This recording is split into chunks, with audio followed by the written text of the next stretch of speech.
Good morning, everyone. Good morning. Happy New Year to everyone. It's 2022 right now, the first week of the year, the first Monday of the year. Very glad that I'm with everyone here today for our first installment of Winning Mondays in 2022, our regional training for KW Malaysia. So thank you very much for joining us. Put in the chat box right now, what is that one positive expectation that you have for 2022? What are some of the things that you expect positively to happen for yourself, your business, your life, your family in 2022? Put in the chat box right now. What is that one thing that you anticipate, you expect positively to happen to you all in 2022? Please put in the chat box right now. Anyone? While we're waiting for people to tune in, do put in the chat box. What is that one thing or that one positive thing that you expect to happen for yourself? It could be your business, your personal life, your family life in 2022. Let's put it in the chat box there right now. Anyone? Anyone? Put in the chat box right now. What's that one expectation? More focus here. Awesome. Thank you for sharing, BK. What else? What is that one positive thing that you expect to happen in 2022 in your business, your life, and your personal life? Or more closings. Awesome. What else? What is that one positive thing you anticipate to happen in 2022? Anyone else? Put in the chat box, please. More closing, more focus. What else? What happened to the rest of y'all? Come on. Moving forward, not backwards. Right. Breakthrough in work and keep family healthy. More sales closing starting this week. First booking. Awesome. Big deal. More recruitments. Positivities. Right, thank you for sharing. It's important for us to think positively about more interaction with clients like Jean. Thank you for sharing. It's important for us to anticipate the good things that we want to see happen this year. It's important for us to have that perspective of trying to begin in the end in mind. Always ask yourself, what do you want to see yourself achieve or happen at the end of 2022?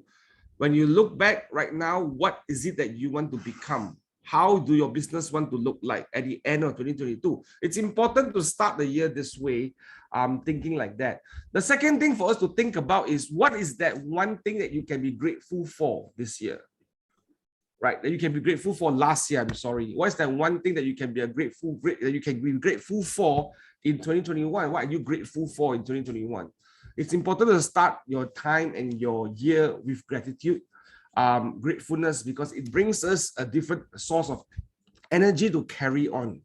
I was going through a lot of data analysis to prepare 2022 this year. Yesterday night, I was just going through some data. I was having some planning meeting this morning with my regional team, and I saw a lot of data that sometimes can be very disturbing for me. And I went into this deep research about what's going to happen in our country in terms of the economy and in terms of the data, which I will share later on the 20th of January in our event. I will give you a perspective, a snapshot of what's happening in our country, what's going to happen this year in our market. But as I go through all those things, I was disturbed with the challenges that we may face in 2022. But then I start thinking of what are the things that we can be grateful for. And then I was preparing for this morning session. And I thought this morning we want to start off with conversations with a few of our agents and our leadership team from various market centers about the experiences that they had during the crisis we had last year in December. Now, some of you, probably all of you know, last year in December, we had the worst flood ever that ever hit our nation. And in those times, some of our agents, some of our people in our organization decided to do something about it. They didn't sit back, but they decided to do something about it. And there are many more of these people in our organization, but we selected a few of them, and we participated together with them. So, Marcus, if you share some of those pictures right now. If you have not seen our postings on Workplace, you can see that we were actually collecting a lot of funds among all of you. So I want to thank everyone here and your clients and your family members who have contributed to the fund collection for the flood relief. We went in and supported some of this relief, did some little things that we do, but little things that matter to the community, especially in the USJ Subang Jaya Relief Center. So if you want to see some of the things that you have contributed, that you have helped, please put in, just go to the chat box, click on the link of our Workplace links. You'll be able to see the videos and the stuff that we did as a team. But today, I thought we want to start the conversation this year with gratitude to thank people who have served the people, the relief, flood relief during those seasons. But also, I want to end the session today with this thinking about the word compassion. The word that we want to talk about today is compassion, and how compassion is necessary in our business in 2022. And I'll talk a little bit about that at the end. But I want you all to think about the word compassion as we speak this morning. So with us, we have actually 4 guests, if I'm not mistaken. We have 4 guests. We have, I believe, Abang Ikhwan, Lana Lin from Market Center 2, A.Ariff from Market Center 1, if I'm not mistaken, Yunie from Market Center 2 as well. All 4 of them are there on the line. Can I please have them on screen, please? Thank you. Good morning, everyone. Abang, Lana, Su, and Yunie. Right. I'm going to go very quickly the next 1 minute for everyone. Just quickly introduce yourself and tell us a bit about yourself. Which area of business do you do, and what do you do right now? So maybe I start with Abang first, because Abang is the only thorn among the roses. All right. Okay. So yeah, Abang, go ahead. Hi, good morning, everyone. My name is Abang Ikhwan, Abang Osman. I've been in the real estate business for this year is my 9th year only. I'm focusing mainly in Shah Alam area and also some projects in Bangsa and Kampung Baru, KL. Right, awesome. Lana, you want to take the next one? Okay, good morning, everyone. I'm Lana from Market Center 2. I've been with Heartfelt Subang for the past 17 years. I'm actually transitioning now out from leadership role, and I will be just like y'all doing real estate business as well. Yeah. Right. Thank you for sharing, Lana. How about you, Yunie? Hi, good morning, everybody. My name is Yunie, and I'm with Heartfelt Subang. Before this was dengan Shalam lah. So I'm with Heartfelt since 2012. So this will be my 10th year. 10 year, awesome. Su, how about you, Su? Hi, I'm Su. I'm from MC1, and this is probably I'm almost coming to about 2 years. So to be precise, about 18 months into real estate with Right. Awesome. Thank you for sharing. So we have the various 17 years, 10 years, 9 years, and 2 years. Right. So thank you for sharing. Now I'm going to start the conversation with Abang, Ikhwan, and Yunie first. Because what happened is during the flood time, I was following Abang's Facebook posting, and he's a very good social media very engaging. I'm not saying very good, very engaging in social media. And he was sharing the stories of what's happening in the actual ground zero in the flood zone areas. I can't recall the location that he was in, but he was showing me videos, and he was asking for boats and all kinds of stuff, right? And then I actually, as a company, I was triggered by him in his actions to say that I told my regional team, look, if Abang is doing something for the public, for the people, then as a company, we must do something as well. We cannot just sit down there and allow our agents helping to do the relief on their own. What can we do as an organization? So it was because of that, I contacted him, and then he connected me with Yunie, and then we start having this chat group. So maybe Abang and Yunie, maybe Abang, we start with Abang first. Maybe you want to share with us what actually happened and how did all these things started? Okay, so I'm currently living in Section 13, Shah Alam, and rain started here since on the 17th of December, Friday. I remember it's around 12:30 p.m. It started raining then, but then we didn't think of it so much because it's rain, right? We experience it every day, but then it didn't stop the whole of Saturday, still raining. So by the end of by 7 p.m. Saturday, Section 13 actually became its own island. All the exits and all the entryway was blocked by floods, and cars couldn't go through. Even 4x4s, even all the big cars cannot go through. and that's when there's a bit of panic actually in the community, where people don't know what to do because this is first time, and there's a lot of cars on the road, and there's a lot of people that are panicking, and there was news that there were some people who died in the basement in one of the condos because the flood was going through their basement parking. So there was news of some people died in the basement. So it was all over the place. The situation was quite very, very unusual, and we don't know what to do, who to refer. You know, it's the first time that Shah Alam experienced a flood like this. And so I became involved because it happened right in front of my house. My house was not affected, just to be clear. But people around me, the guys who was driving and stuck on the road, they were all affected. They couldn't move their cars. So they had to leave their cars and go to a relief center, which is basically a surau right in front of my house. And so they were spending the night there basically on Saturday. So the community was busy already discussing, okay, how are we going to get food for them? Maybe some selimut or whatever to make them a bit more comfortable. By that time, there were some places in section 13 where the water level has already reached the chest level. It's in around the Tadisma area. They were also there was an agency that was doing an NCC that day, 40 people, and they were all stuck because NCC 9 to 5. So at 5 o'clock they go out, the water level already reached the chest level, and they couldn't go out. So there was a lot of people panicking during that day. So that's when I started to get involved.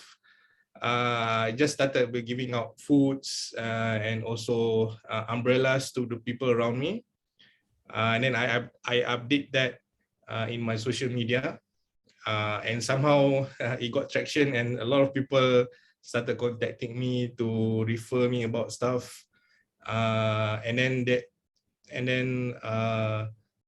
rain still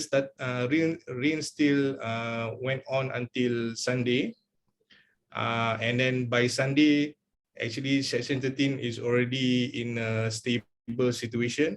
But then the situation in, for example, Sri Muda became much more worse lah. And I was updating the news around me, and I guess that's when John saw all my stories and all my posts. And then I started to round up my group of friends and see what we can do around Shah Alam. And then that's when I saw Yunie was also doing the same thing in Subang area. So that's where we linked up our resources. Right.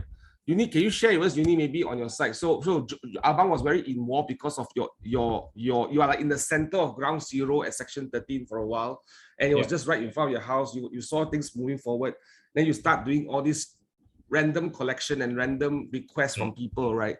And then Yunie, you saw Yunie, and then you guys contacted each other. Yunie, share with us, what were you doing at that point in time? Because I know you were in the flood relief centers in USJ at that point in time. Can you share a little bit about what happened? Okay, it all started on Saturday. Actually, I was at my mother-in-law's house in Puchong. So that was malam lah, at night. And then I didn't expect that flood is going to happen around my area because Putra Heights, I live in Putra Heights, because Putra Heights is a bit on a higher ground. So we never expect to get any floods on the area. So by the time we came home from Puchong, we took the LDP, and then suddenly dekat LDP jalan dah tutup. It was blocked. Tak boleh lalu dah dekat the toll. So I got panic. Alamak, tak boleh balik rumah ni macam mana? Right. So and then we had when we come back, we had to use a different route and everything. We saw at our entrance in Putra Heights, USJ 23, dekat near One City there, a lot of cars already around by the roadside, at the Petronas and everywhere. So I was thinking like, what happened? Takut ni. And then when I look into my WhatsApp and Telegram punya chat room kan, and I saw people start posting Kampung Tengah is already affected, badly affected. And then it didn't stop there. When we came back, my neighbor around my taman, the Dewan Camellia, one of the PPS. So when I check, rupanya Kampung Tengah, Bukit Lancung is also affected. So yeah, that's where it started lah, because the PPS was in my neighborhood. There's actually 14 PPS around my my area, and then it's all like about 500 to 1,000 people at one center. And then actually also my clients are all affected lah. There's one who's living in Bukit Lancung and the other one's living in Kampung Tengah. So when I reach out to them, and their house is also badly affected. So that's where I got like kesian lah, and then we started to help lah. So when on Saturday itself pun, when I see Abang Ikhwan keep on posting on his FB kan, he needs this, he needs that, he bagi tahu Seri Muda pernah teruk, this area dah teruk and everything. So we communicate from there lah, macam tu. Right. So you have 14 PPS, means the flood relief center, right? 14 relief center around the places you're staying. Yes. Right. And each center has about 400 to 500 people. You're saying that? 500 to 1,000 people. 5,000 to 1,000. So that means at a point in time, there were about 15,000, 16,000 people in one load in all the PPS around us. So that's the impact that the flood has created. And some of your clients were actually, in fact, a lot of your clients were involved. The houses were involved, and that's how you got involved. So thank you for sharing that. Now, what happened? And then we start communicating. We start forming this chat room, and the regional team start coming in, and we put our money there, and then we start shopping and going distributing stuff and all that. So that's the easy part, right? But the difficult part is how you see the coordination and how you saw the need, and the need arises because it was such a huge impact to the community. Maybe Sue, you want to share with us, because I know Sue, you're also involved in the USJ 9. Was it USJ 9 Relief Center? You were volunteering in the center. Can you share a bit of your experience there? I volunteered at two places, USJ 18 and also USJ 9. So we started at USJ 18 on Saturday that night, because I live within that community, and when we received news from our WhatsApp groups that many people stranded at Petronas in USJ 23, some of our community people started to gather around to initiate a rescue and volunteer team lah. So those with a 4-wheel drive went out to the Petronas area in USJ 23 to rescue and bring the people back to our recently completed mosque in USJ 18, because the mosque is just recently completed. Probably they just had 2 private prayers. So, and we the ladies within the community quickly went to the mosque and tried to gather as much as selimo, pillows, and tikar in order to receive these people from these few locations. So within the next few days, we gathered donations. The volunteers would just coordinate within ourselves and how to categorize the funds and also the donation that we received. So we divided them into 4 different packs: family packs, hygiene packs, house cleaning packs, and also children packs. Right. So that's how we distribute them. How many people was volunteering in the centers that you were in? Very fortunately, in USJ 18, there were hundreds of people who came in to volunteer, but because of the SOP, we had to divide them into shifts. So there are 3 hours shifts daily, and they came all races and religion, and from teenagers, school children. Uni students came and helped a lot. So this is all people coordinating themselves. There was no like authorities, people there doing the coordination. It's all people coordinating, and it's just like the people themselves are doing it. There was no government official and all that. Help me understand that. From my side, USG 18 and 23, for the first 5 days, we had not seen any authorities lah. Unfortunately, fortunately, 6 days onwards, somebody came and volunteers started to leave because we were not allowed to continue. Right. But the authorities was not there for the first 5 days. So basically, your jalan sendiri and you all figure out yourself. Supplies came from public people. Am I assuming supplies came from public people? It didn't come from the government, didn't come from any authorities at all. Right. Yeah. So thank you for sharing that.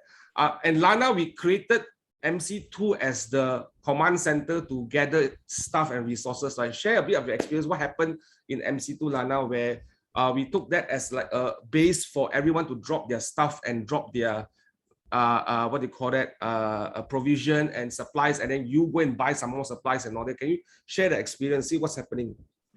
Okay. Basically is that, you know, when I saw the needs and I saw all the postings, I mean, compassion just arise in my heart, you know, because that is the most important trait in my Christian life, you know. And because of that, right, when I saw the need, and I have also members who are in Sri Muda who are affected by the floods, and I also heard the cries, you know. So actually, I reached out to Abang first. I said, "Hey, Abang, can you get a boat to save some of these people?" Then he gave me some context, but most of the time when we contact all these people, right, either they are out of Sri Muda already, they said they already left, or some are not contactable at all, you know. But thank God, you know, some of them they sought shelter on the first floor of the marketplace in Sri Muda, and then one of them, the husband was stuck on the balcony, and because there are 2 floors, right? So first floor gone, so he was stuck on the second floor, and then you know, and one of the kindergarten, the whole place was just filled with water and so on lah. So all these needs, right? So because of that, I cannot go to Sri Muda because it's very dangerous. But basically is that I see where the need is. So Abang said, I'm not going to Sri Muda anymore already. Can you contact Yunie? So I contacted Yunie. So that's where you know, I called Yunie and I said, Yunie, you know, I want to contribute on my own. So basically I went on my own first. Then as I went on my own and I went to deliver to Dewan Camellia, where, you know, at that place, right, in Putra Heights. So after that, subsequently, I think Abang put me into that group, into that chat group, because he wants to disturb me, because he thinks that I should have bersara, you know, I'll be free, that kind of thing. But basically, in my heart also, I know that I saw the postings, you know, in workplace that we have already started this fund collection and so on. And Market Center 2 has already been designated as the place. So I went to office the next day, and I saw the things are all part. So I actually contacted you. I said, can you all just get the staff ready? Since no one is championing this to deliver all these items, right? I will go in, collect the things, and deliver the items. So that's where it was started, and asked Yunie, where you want me to send all these things, you know. So that was the next day, and I collected all those things that has been given, whatever, like blankets, even some clothing, towels, and so on. So that was what has been delivered lah. So we delivered to the surau, the first surau in which area is the flats? The flat. Yeah. The one of the flats in Putra Heights. Yeah. Okay. So that's where it started. Then after that, no one was championing on the purchases and so on. So we have funds coming in, but you know, so I also volunteered to be the champion for that. So that few days, that same day itself, I went to do some shoppings and so on lah. And yeah, the next day we delivered the stuff to 3 different places. Right. So thank you for sharing that. I'm going to go around Robin again. I'm start from Abang Ikhwan again, and I want to ask this very important question. A simple question, but very important question. What triggered you to do this? Like, why you guys do this? Why you all decided to get out of your comfort zone and do this? That's a very important question. And I will start with Abang first. Why you go and get boats? And I saw you putting on life jackets. And what triggered you? What motivated you to start doing all this support and help for the relief? Okay, so after I started posting all the things about the flood, actually, I didn't notice this at first, but there was I got almost viral with my posts. So that led to people actually calling me from Sri Muda at 12 a.m. in the morning, asking for help. And what should I say to them? They are asking me to help. Abang, boleh tak tolong ambil family saya tengah sangkut banjir? This is 12 a.m. in the morning. They call me. And I think as a normal human being, when you experience something like that, I think it's natural for you to say, yeah, I need to do something. So because one thing about, let's say, Sri Muda is the worst affected lah in Shah Alam. Started raining and flooding on Saturday. The whole of Sunday, actually no one from the government agency actually came to help them. And people are already calling me, asking me to come with boats and everything. My first concern was, okay, why is it bomber also don't come in? They have better skill, they have better equipment than us. And I only know how to sell houses. So what am I to do to go in and go and save these people? I'm not Superman actually. We are all not Avengers. But then I just knew I had to do something. I think I have I know where to get resources. So that's where I went. I asked someone from all of those things that's happening.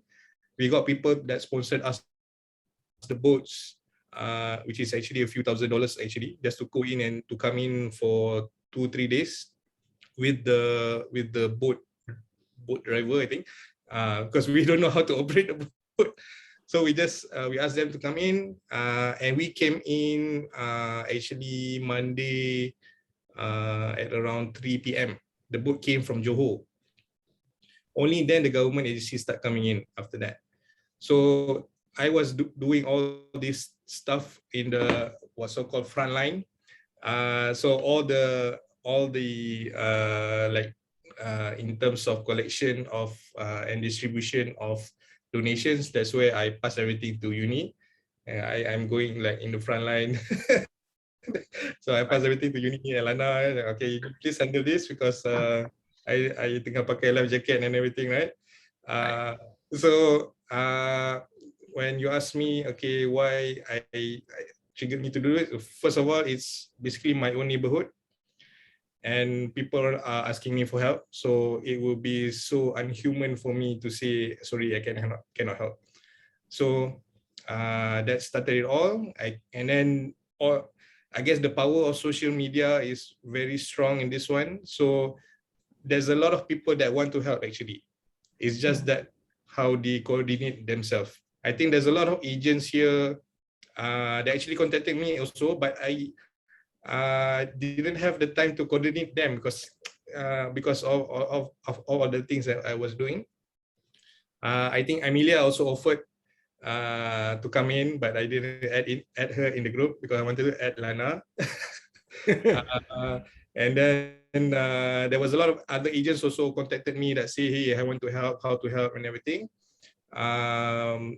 But yeah, I can only like coordinate so much, and yeah, that's why I also pass stuff to Yunie so that she can handle the other stuff. Right. What did you do on boat? Did you like rescue people or did you distribute supplies from the boat? What happened in the boat? I'm just curious. Okay, so we got like inflatable boats. So inflatable boats, they cannot carry so much weight, so we cannot really carry people. So most of it is used to distribute food, and we also distributed power banks because in Sri Muda, actually some people decided to stay. They don't want to leave their house because they want to basically protect what's left of their house, and they think that the flood will go away eventually, so they decided to stay. Another reason is they do not want to go into PPS because there's a lot of people in PPS. Right. So might as well stay in their own house with their own toilets and everything, right? but they don't have power, they don't have water. So what we do is we distribute food, toto, power banks for them to at least live another day and be a bit more comfortable as the flood goes away eventually. Yeah, so but then we also took like when we come in, we also coordinated with Bomber and everything. They also give us directions. Okay, you go to this house, you go to this house, help to this. There's a person over there that needs some supplies, so we go there. Pampers was high in demand for the kids because they know. Yeah, so those are among the things, and it's also easy to carry. Right. For example, it's harder to carry water on the boats because it's quite heavy. So mineral water we usually don't bring in the boats. We only bring a small amount of that. But then we bring a lot of dry things, light things like Pampers, and also biscuits and everything. Yeah. Right. How many houses did you visit with the boat? I mean, just curious. How many families were you part of the mission to help those people? There was a lot of we couldn't cover everything, of course, because section 25 is actually quite a big area. So we covered maybe around 100 houses plus. We did one rescue mission because it was my friend's sister. So we did one, but that was during the time where the flood has already gone on a much safer level. So we can go in using 4x4.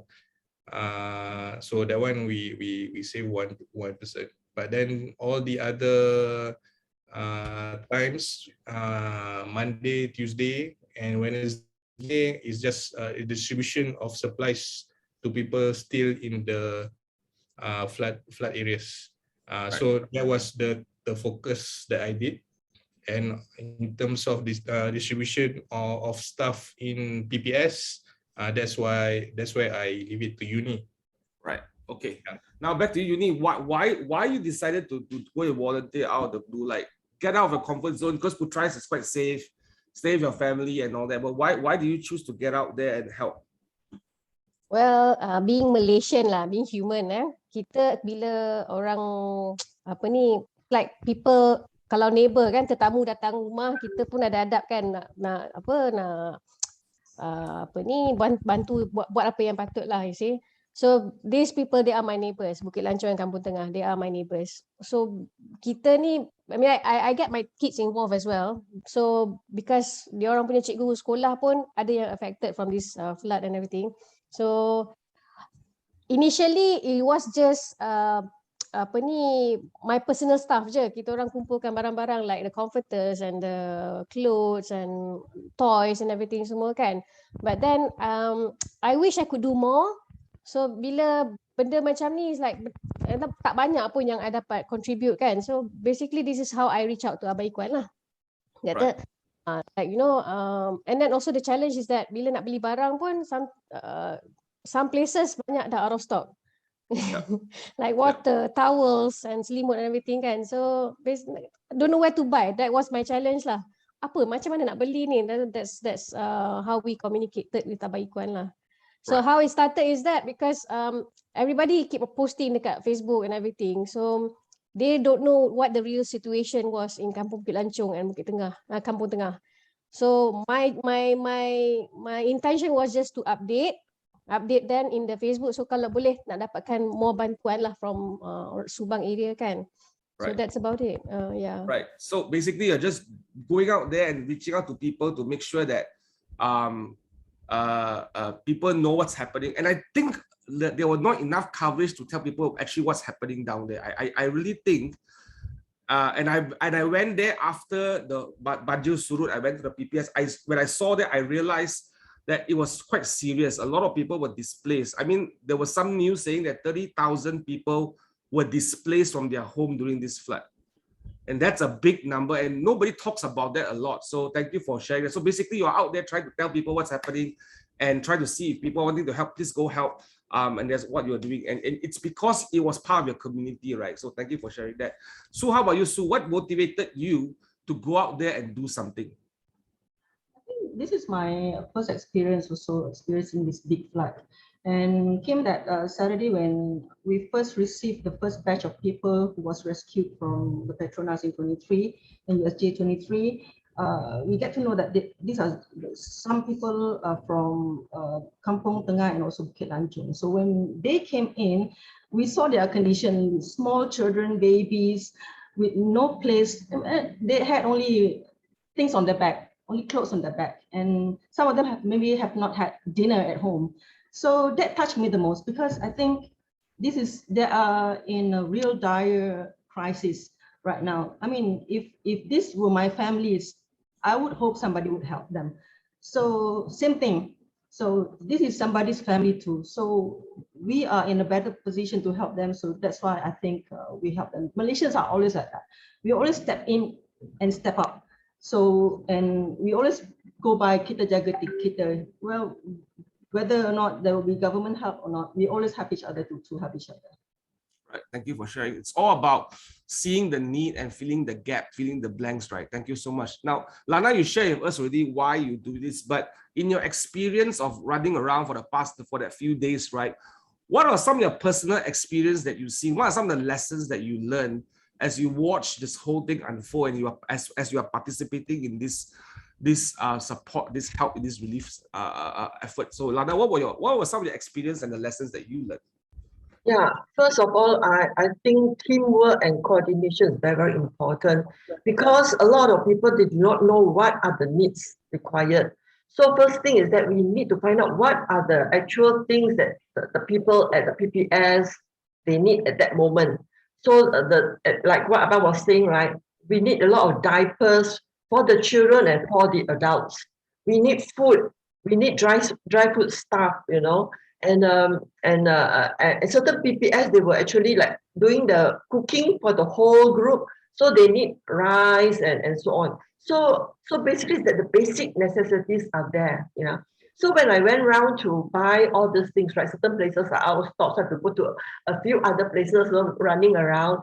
And when I buy in bulk, right, people were asking, oh, this one you're going to send to the flood center. So people are actually aware that there are places, you know, that has been affected by this line, you know. Yeah, and also as I delivered together with them around, even in Putra Heights, you know, you can see the Bukit Lanjong, you can see Kampung Tengah there, right? You can see all the cars that has been stuck at the side of the road, filled with mud. You can see those houses, you can see all the water, you know, where the water has really, the level has really dropped, right? You can see the stain marks there. So I think all these, it needs a lot of effort to do cleaning and so on. Yeah. So I felt that it is good that we all, like what Sue said, kita jaga kita, because we don't have to wait for the government to come in. Malaysians are very compassionate. If you wait for the government to come in, right, a lot of more people will have already been dead, you know, especially in Sri Muda. Because I've already heard like those people that were evacuated, they got no food for 2-3 days. Some of them, they were just living on bread, you know. Just like my friend's husband, he was living on bread for the past 3 days. And then those that was evacuated, teachers that were evacuated at the center, there were no food given to them at the center itself. So I'm so glad that Malaysians that volunteered out, that went out to deliver all these foods, you know, that at least you touch the hearts of the people, you reach out to the people that are in need. So basically is that where there is a need, we try to meet it ourselves. Yeah. Right. Thank you for sharing. So basically what I understand from Lana is that you saw the needs and again, you saw that people respond very well to compassion. When there's compassion, people will move and they will respond to compassion. That's very important. I also share a personal experience. I think on Tuesday or I think on Wednesday, I can't remember what. I think it was Christmas Eve. Christmas Eve on Thursday, I think. Thursday, yes. Thursday, Christmas Eve. I went on Wednesday night, the day before Christmas Eve, to NSK because they were saying that there was not much supply left in USJ. So that night I went to NSK with the funds that we had. Spent about, I think, close to 2,000 over ringgit. We bought a lot of supplies. And I think the next day I went, I saw Supu posted up. They needed ketchup manis. They needed ketchup, the soya sauce, right, to cook. I think the relief center started to cook their own food.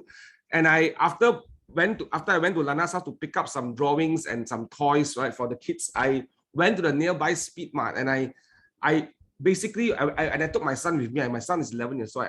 I basically emptied the shell of ketchup from the Speed Mart, and I put in the box.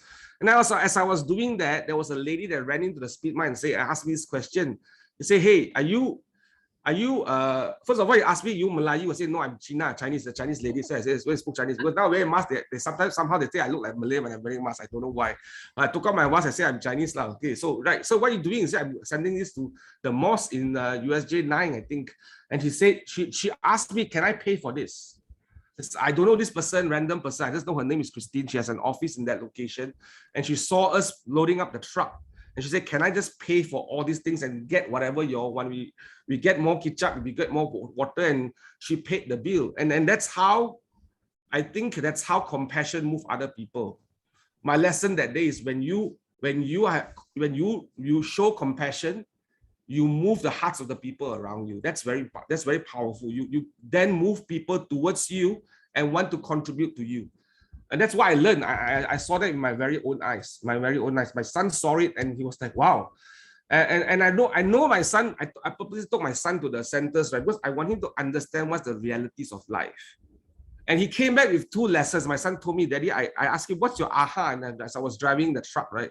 "What's the aha that you have in this session?" And he gave me 2 ahas.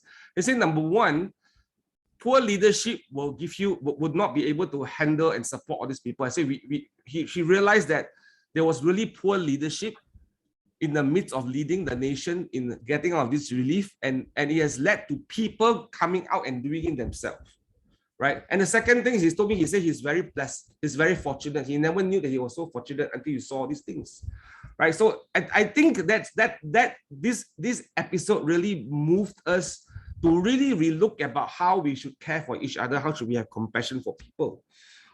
My last question to everyone here, and probably towards the real estate business part in this, and I'll ask Abang, how is this helping you to look at your business this year? How is this experience help you to understand how to do better in your business this year? In the area of compassion. Okay, it's a very tough question. I have to ask Lana about this because she's doing business now. I guess as a real estate agent, we are also people that solve problems for other people.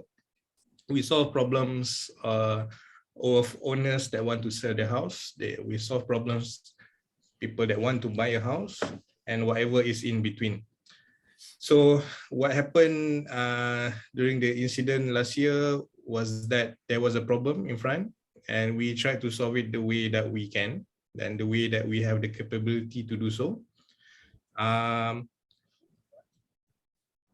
another, maybe one lesson is that speed is very important in terms of making decisions and solving that problem. So the faster you can make a decision, then the faster that you can solve that problem, you can handle the problem better. So in the situation in the flooding, I think the authorities, this is not recorded or whatever, I need to filter my but they had a slow decision making basically. That's where we come in, and we make decisions and we solve their problems the way that we can. And as a real estate agent, that is what you need to do to close any deals, right? So not all deals will be such an easy flowing, "Oh, take my money, I want to buy." There are things that you have to solve for both parties, the vendor or the purchaser. So the faster that you can figure out the way to help both of these parties in our business, so the faster that we can close the deal and get our commission. Yeah. Right. So yeah. Follow-up question on that. As you give back to your community as how you have done it, Abang, how is this important for you to give back to your community? And by giving back to the community, how has this impacted your business, or has there any impact in your business at all? So using our beloved 33 touch points, I have happily shared out my pictures in the flat. So all of my vendors and all of my buyers was like, wow, Abang, you're so good. Okay, so it has helped to give them a different perspective of me, in terms of I'm not just there to make money. I'm also there to help other people, and they can see that with just one picture of me in the flat. So I guess giving back to the community is something that I believe I've always done in the past.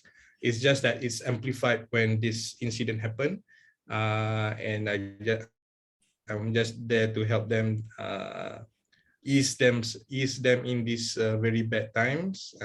And I know that it's not that I'm the only one who's doing it. Everyone else here has done it. I think there are also other rents that's not mentioned here that's also involved. We need to we need to tengok dia punya sumbangan tu sangat penting juga, and we hope that in the future we can get a better condition. I think I think as a company we also can have some sort of organization that maybe focus on this. Yeah, Anna? Right. Thank you for sharing. Yunie, how about you? Yunie, how has this experience helped you in your business? What are lessons that you learned, and how are you going to apply this in your business in 2022? I've got nothing much to say lah. I just ikut Abang Ikhwan je, sama je. Right. How about you, Sue? Anything else? Any lessons that you learned that you think can apply in your business? I think the very few days that I've spent at PPS, mingling around the volunteers and some of the victims, I think I've got to have a better knowledge of my community, and I get to learn more about the leaders within the communities, and also I think it helped to build trust and in networking. So I think that can go in a long run in my business. Yeah, that's my take. Right. So when you are out there in the community volunteering with people, you also network and you get to know people in the community. You get to know all the owners in that particular location. You get to know the people there well. They get to know you better. It's an opportunity to build a lot of relationships there. So thank you for sharing that. And volunteer opportunity is, as you are living the life of helping others, you are also basically indirectly helping your own business as well, because the community notices you and they realize that you are just not there for business, like what Abang said, you're also there to support the community. So thank you for sharing that. Lana, how about you? What are some of the advice that you will give to some of us here? Maybe I will ask you the question. What are some of your advice? If I want to volunteer in the future, if I want to support and help others, or I want to show compassion, but I don't know what to do, right? What is one of your advice? Because you took action very fast. You went out there and you start doing a lot of things. What are some of your advice to some of us who wants to contribute to our community, but sometimes we don't know where to start? What would your advice be? Time is of essence, okay? And I think human beings tend to procrastinate whether you can or you cannot do things, you know. Never let all this hinder you. Just like what I did, I go and reach out to the main source lah. The main source is that I saw the social media is so powerful, right? So I saw both Abang and Yunie's postings. Then I also saw the workplace. You know, a lot of people are still not really accessing workplace. I saw workplace where we all shared that, you know, that we are starting these funds immediately and so on. And then where at the market center, you know, and then I just act on it. So the thing is that don't procrastinate, just act on it. If the compassion arises, right? Because human beings, we are naturally compassionate. But it's just that because we are surrounded by a lot of things, right? A lot of us suppress our compassion, and then we tend not to act on it. Yeah. So if you really feel it, just go and do it. Yeah. Right.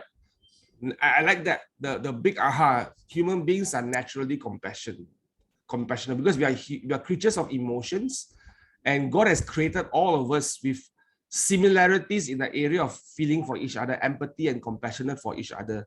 And that's really important for you to take notice, that if you have that compassion feeling and you are moved to do something, go do something about it. Well, we took about a couple of days to decide to raise that fund, and a story to share with you on top of that is not only we raised funds within our own agents, Malaysian Institute of Estate Agent, MIA, a good shout out to them. They have decided to support our fund, and they actually contribute $2,000 to our fund as well. So whatever you guys are doing is also moving everyone around us, right? So the fundraising was also quite smooth. We were having money coming in quite consistently on a daily basis for the whole week, for us to be able to do more stuff, as well as helping our own agents and our own staff that was affected by the flood, to help them do some relief as well. So thank you for sharing that, Lana. I want to leave the last word with everyone here, is that the way you run your business today, if you think about serving your client from a point of compassion, just like what Abang saying, because the reason why your client sees you as either a vendor, a seller, or a buyer is because they've got a problem to solve. They need to sell, they need to rent, they need to buy. If you come in from compassion, the compassion ground, to try to help them solve their problem, to serve them to solve their problem from a compassionate perspective, they will be attracted to you. Right? And that's sometimes missing from our conversations with our clients. We don't think about them like we think about them as our parents. If it's that's my parents, that's my brother, that's my family. If we don't think about them that way, to serve them from that angle, how can we help them get what they want? Right? And you come from that compassionate ground of wanting to serve them because they are having a problem and they don't know what to do. So if you come from that angle and you serve your community that way in your business, I guarantee you will be more outstanding, because I believe in our industry, many people are not talking about this. They're not coming from the area of compassionate. They're coming from the area of how can I make profit from this transaction, this appointment today. Nothing wrong with that, but I'm just saying, if you go on the other end, the other spectrum where compassion becomes your number one driver to decide what you do every day to serve the community every day in real estate, you will be an outstanding agent by natural. Naturally, you will be an outstanding agent. So that's some of our last advice to some of our agents as you walk out from this conversation this morning, as you start your journey in 2022. Think about how can you compassionately serve your community and serve your clients as you move on to 2022. And they need your help. Trust me, this year, based on the data I'm looking at, a lot of owners need our help.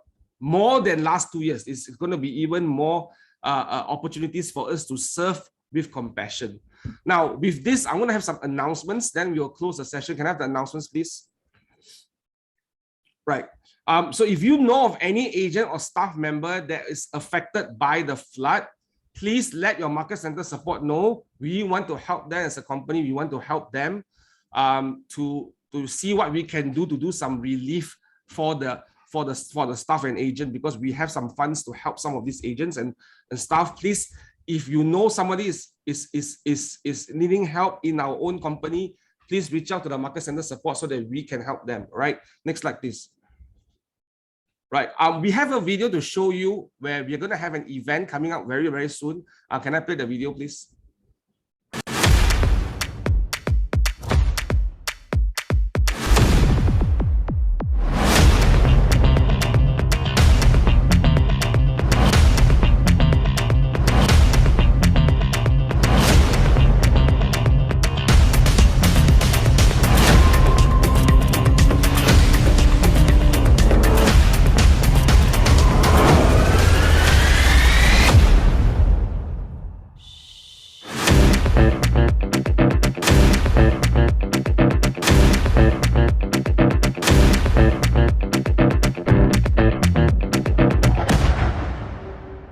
Right. So on the 20th of January this month, we will be having an event. It's going to be a physical event. If everything permits us properly, we're going to follow SOPs. There will be testing done on site for everyone to make sure everyone is safe and all that. But we were having this event. So I want you to save the whole day on the 20th of January. Mark that in your calendar and block off all appointments. We're going to have an event to gather all agents into a huge hall that we have secured. And we want to, of course, with strict SOP, and we want to launch certain new initiatives to help you guys to propel in 2022. 2022, we'll be having updates on the market. We'll also be sharing, if you hear the story today about how our 4 heroes here in our company is really going out there and stepping out in leadership to care for others, we'll be launching something that in 2022 to help support our own agents and their families in the organization. It's a non-profit organization that we'll be forming, and we want to share that information with you in this event as well. So please come and block your time off. Registrations will be open very, very soon. Of course, SOPs with vaccination and all that is necessary in order for you to be in this event. Next slide, please. Right, we have touch points as well available for you. We kind of have some New Year's touch points, and moving forward, we'll be doing certain touch points that is more relevant for 2022. So stay tuned and use those touch points as we go along the way. Right, next slide, please.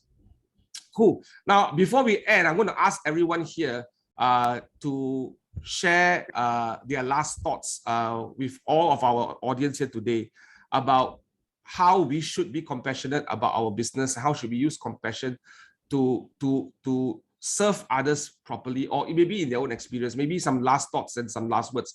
Maybe I'll start with Sue first. Maybe Sue, can you share with us what are some of your last thoughts, advice to us who are listening here right now as we start 2022 with compassion? How do we do that? I think as an agent, we can always reach out to our clients and friends and family members. When the needs arise, you can always, weigh the options and see the conditions to make a decision to help.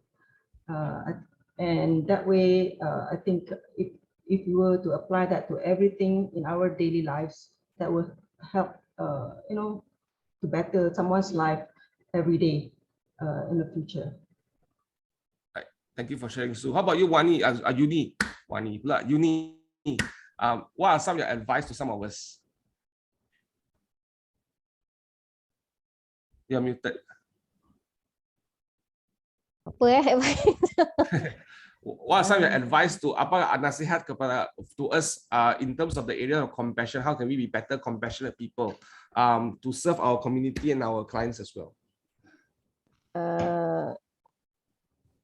Just take action macam tu as cepat-cepat lah, macam tu lah. I pun tak tahu macam nak cakap. Right. Just do it lah. Don't think so much. Just do it. Don't just think so much. Yes. And you will see what happens. Yes. Right. Lana, how about you? What are some of your advice to us? Yeah, business is business, but then at times, right, don't let the greed for the money,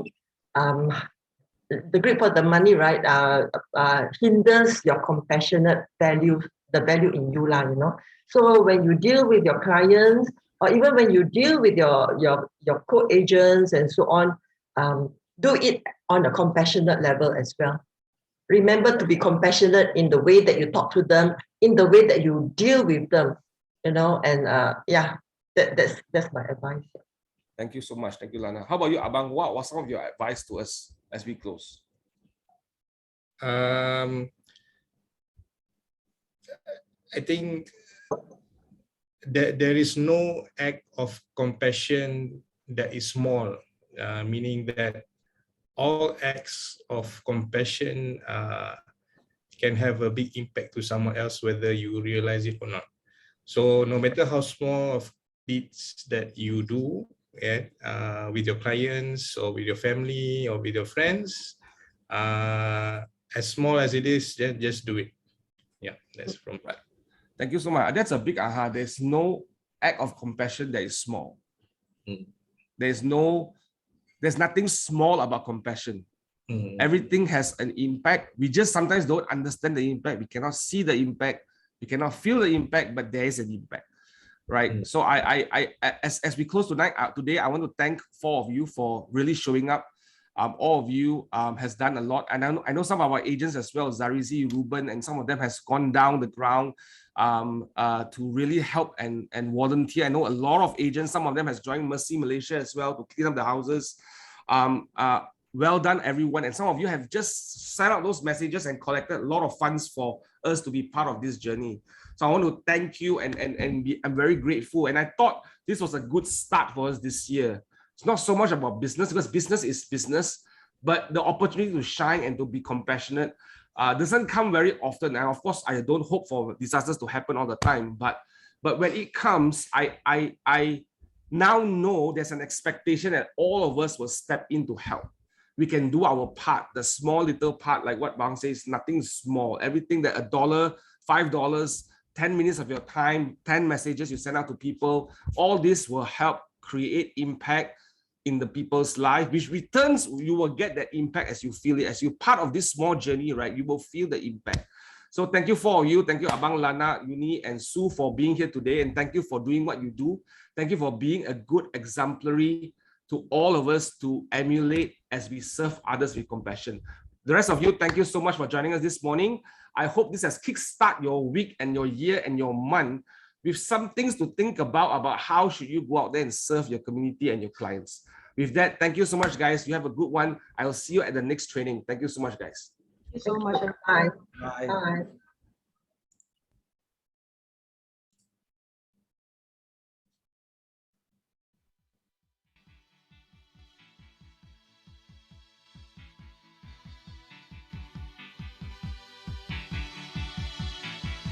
The heart is a blue